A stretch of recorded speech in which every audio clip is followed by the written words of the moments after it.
Matisse, donc pour travailler sur ce projet de design participatif où on a travaillé sur la rénovation en fait, du lieu, vraiment en relation avec tous les participants du centre social, que ce soit les enfants, les parents, les animateurs, les habitants du quartier.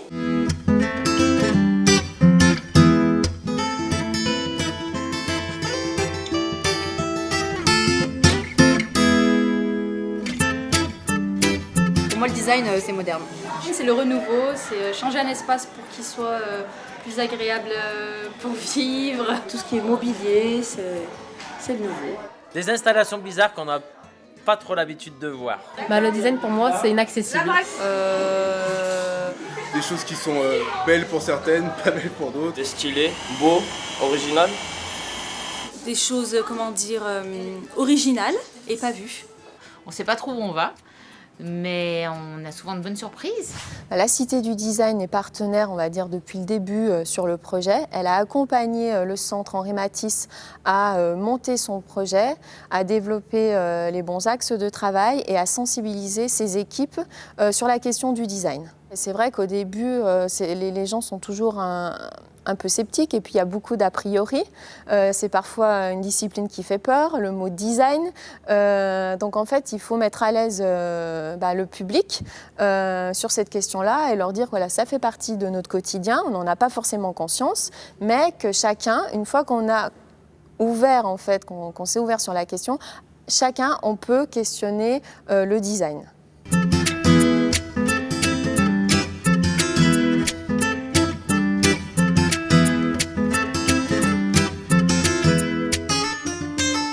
L'important pour nous, après, c'était de se dire comment parents et enfants qui fréquentent le lieu durant leur temps de loisir peuvent vraiment se l'approprier, ce lieu. D'où l'idée de questionnaire qu'on a rempli avec les personnes pour qu'il y ait un bon retour. Et ça nous a servi de base après, quand les 2 designers sont arrivés en avril 2010, pour mettre en place tout le dispositif de rénovation, de transformation des locaux. Donc on a travaillé avec tous les adhérents du centre social sur une série d'ateliers. Donc il y a eu plusieurs ateliers, notamment sur la lumière, sur le textile, sur le graphisme, sur les chaises, sur l'aménagement de la cour. Donc tous ces ateliers ont été réalisés en 2011. On a travaillé vraiment dans une volonté d'expérimenter.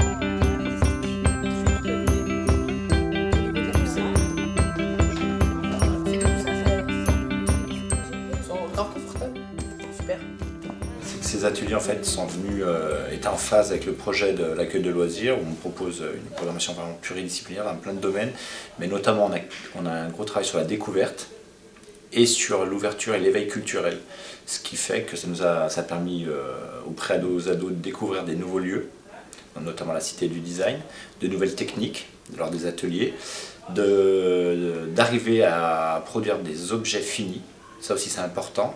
Nous avons fait beaucoup de chantiers en fait, de chantiers participatifs avec les adolescents sur la remise en peinture la rénovation des peintures dans le centre social. Une phase importante aussi à l'extérieur, le jardin qui est dans la cour a demandé beaucoup de main d'œuvre, beaucoup d'investissement de la part des ados.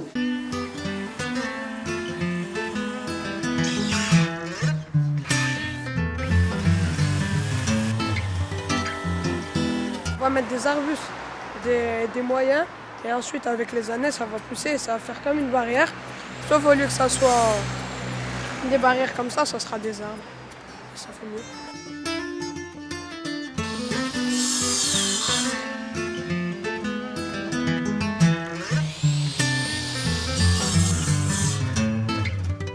En fait, je fais ça pour gagner des bourses et pour m'offrir des vacances.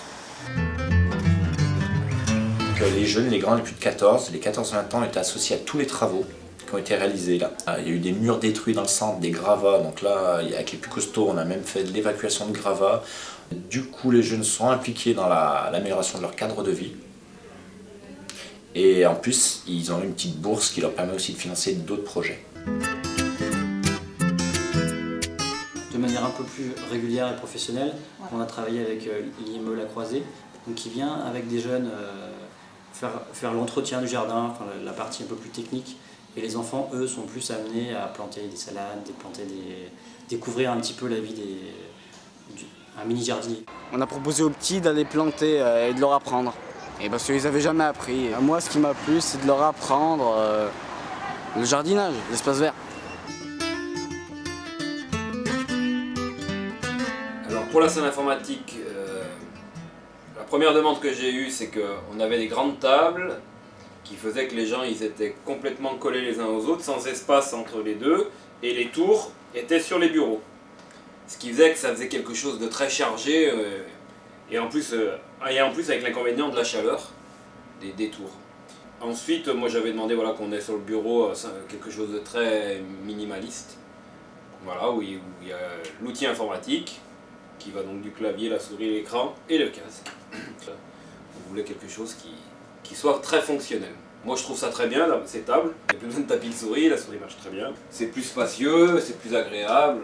Et il y a la petite bibliothèque, puisqu'on a mis en place une petite bibliothèque. Enfin, en tous les cas, moi je suis très satisfait et visiblement les personnes qui l'utilisent aussi. Et maintenant, on a un bureau qui est vraiment qu'à nous. On y est bien installé dessus. Très agréable. C'est que du plus.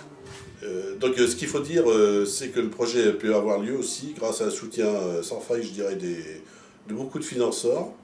Le dossier FEDER qui a été porté administrativement par la préfecture de la Loire et conjointement par Saint-Étienne Métropole. La région aussi qui a apporté quand même la moitié du budget. La Fondation de France, des sponsors privés aussi, qui nous ont permis de réaliser par exemple les chaises, les petites tables aussi pour les 3-6 ans. La municipalité, bien sûr, de Rive-de-Gier, qui a participé non seulement financièrement, mais qui a mis à dispo ses services techniques. Donc ça fait un ensemble de choses, y compris d'ailleurs le député, qui nous a permis, par le biais de l'Assemblée nationale aussi, d'avoir un financement conséquent. Donc je crois qu'on a fait le tour des possibles au niveau du financement d'un tel projet, quoi. Et sans oublier la Cité du Design quand même, qui a financé également toute la partie vidéo de l'avant et de l'après du projet. J'ai été surprise par l'aménagement du centre social parce que ça a vraiment donné un coup de jeune, qui l'original n'est pas vu parce que dans les autres centres sociaux, généralement, c'est pas du tout fait comme ça. C'est vrai que c'est plus basique, des couleurs, pas du tout des couleurs comme ça, on tourne plus vers l'orange, vers le jaune. C'est plus des petites tables en formica, bon, voilà. Hein, et puis, du coup, c'est vrai que ça change énormément. Hein. Puis, quand on rentre, c'est agréable de rentrer dans un endroit comme ça, même pour nos enfants. J'ai hâte de voir le centre complètement fini et surtout le secteur des petits. Ça valorise plus le centre, ça me met mieux en valeur, parce qu'il y a plus de couleurs, il y a plus de choses avec le design, quoi. Je suis très contente des changements, c'est vraiment positif et c'est vraiment joli. Moi j'aime bien. Ça va mettre une autre ambiance dans le centre. Ça fait quelques années déjà que je travaille ici et puis depuis que les designers sont arrivés, ça a tout changé. C'est super cool, on nous a demandé notre avis et puis on a aussi demandé l'avis des jeunes. Quand je rentre dans le centre social Henri Matisse, ce que je trouve qui a changé, ce qui a vraiment changé, c'est qu'il y a plus d'espace. On se sent plus à l'aise. Je trouve que c'est important d'avoir participé nous-mêmes à ces chantiers parce que d'abord c'est nous qui passons du temps dans ce centre et donc on va dire qu'on est les mieux placés pour trouver, pour dire ce qui nous plaît et ce qui nous plaît pas. Pour une fois les designers ils nous demandent notre avis donc c'est bien, c'est cool tout ça, tant mieux. Il y a du bois un peu partout dans le centre, ça fait plaisir. Tandis qu'avant il y avait des portes en peinture, elles étaient sales et maintenant le bois c'est mieux. Et en plus c'est joli.